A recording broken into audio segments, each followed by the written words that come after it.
Good evening, friends. In the series of conversational English, the dialogue and day-to-day conversation, we are continuing with the second form of verb that is frequently used in spoken English.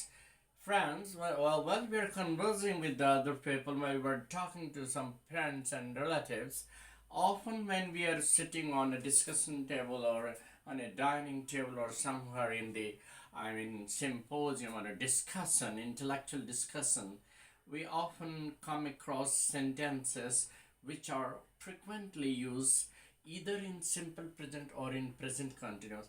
Often the three tenses that are used simultaneously in conversation and day-to-day speech is simple present, present continuous, and present perfect.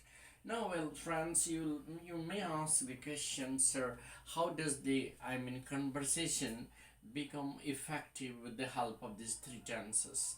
Oh, look, when you are speaking to somebody in about a fact or a factual discussion about something which is a fact or a scientific or a general fact, you often state the statements or to put the question or put the answers in the simple present tense. But when you are continuing a prolonged discussion on any topic, say for example, if you are discussing about importance of keeping fitness, keeping your body fit.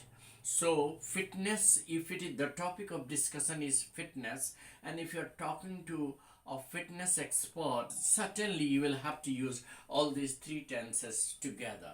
Say for example, if you are going to ask the fitness expert, the very first question that you will ask, sir, how can we remain physically fit and mentally alert? Well, the physical fitness expert will say, well, the best way to keep oneself physically fit and mentally alert is to do certain stretch up exercises, certain push up exercises, certain, physical exercises to do. We can keep ourselves fit, physically fit, by doing the same thing. I'm just using the different way of structure. We can remain physically fit and mentally alert by performing certain physical exercises, particularly by walking in the morning, by jogging in the morning, by doing certain exercises, stretch up exercises, certain push up exercises. Now the second question that you will ask, that have you experienced any change in the physique of the person who has been performing a regular exercise? Of course, a person who has been performing regular physical exercises and yoga exercises is always alert and quick at work. He does the work, his effectiveness always enhances. He keeps on working continuously without getting tired. We keep on working continuously without getting tired when we are physically fit. A person who is physically fit keeps on working for a long time without getting tired. See the sentence. Yeah, the students keep on studying sitting in the chair for a long hours if he is physically fit. Even for a student, it is important to perform physical exercises, yoga and physical exercise. Then the third question that comes, that tell us something that helps us keep our body and mind fit. So well, the very first thing that is required in keeping our body fit is yoga and physical exercise. The second most important thing is nutrition. See, the body, particularly the youngsters, the teenagers, the growing children between 10 to 22, they desperately require simple present tense, they require nutritive diets. Now the second question is, what does a nutritive diet contain? A nutritive diet contain enough of vitamins, minerals, carbohydrates, and proteins.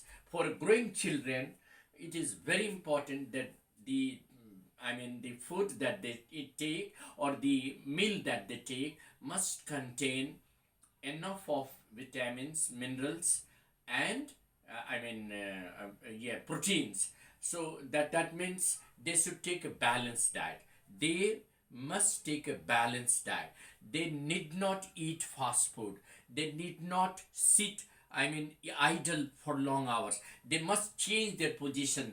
They must change their posture. Sometimes they should sit in chair. Sometimes they should sit in the position of yoga. Sometimes they should sit in the position of meditation. Sometimes they should stand and read out some of the stories without sitting. Sitting for long hours is always harmful. It makes one tired quickly. So change the position. We must change the position time and again. And now the second tense that we are going to use is present continuous. Now, what is present continuous? When an action is going on at the time of speaking, it is said to be in present continuous tense. Any action which is continuing at the time of speaking. You may ask, sir, what are you doing? I'm just explaining some of the ways how we can keep ourselves physically fit and mentally alert. I'm explaining now. What is that girl doing? She is reading a book now. What is the teacher doing now? He's explaining the lessons in the class. What are the other people doing in the market? They're shopping. They're shopping. So generally, while we converse with other people in day-to-day conversation, we use present continuous tense frequently. For example, what is the government doing these days? The government is now working on mass vaccinations against COVID-19. Government is working on, that is present, that is V4, subject plus EJMR plus V4 plus subject plus complement. Now the question, are you working on any project these days? Well, I'm not working on any project these days. Rather, I'm preparing for my pre-board exam. I'm preparing for my pre-board exam. Well, why are you not going out to play? Well, I'm not going out to play because I'm devoting most of my time in revising my lessons. So I am devoting most of my time in revising my lessons. And that is what it is, tense, present continuous tense. So present continuous tense always, appear in the sentences when we are conversing, when we are talking, when we are discussing, when we are, continuing our dialogue with somebody. Like if you go to, the doctor, and maybe if you are suffering from any ailment or any disease, the doctor will ask, how long are you suffering from this disease? You'll say, well, sir, I'm suffering from this disease, or I have been suffering from this disease for 3 days or 4 days. Well, what are you doing to, prevent the first aid, as a first aid? Well, I am not doing anything. I'm just taking warm water for the sake of keeping my tongue, dry and fit. Well, are you eating anything cold like ice cream? No, sir, I'm not eating ice cream at all. Well, are you in habit of, going out in the early morning without sweater and warm clothes? Yes, I'm in habit of going for jogging, but I put on sweater. Well, you should avoid going out in the early morning. It is not, advisable these days to go out early in the morning without having proper dress, because it is the cold wind is blowing, the weather is continuing, which is very cold, and there is always a chance of getting cold. So these are the ways. The other ways we can use present continuous tense is simultaneously with, reference of future.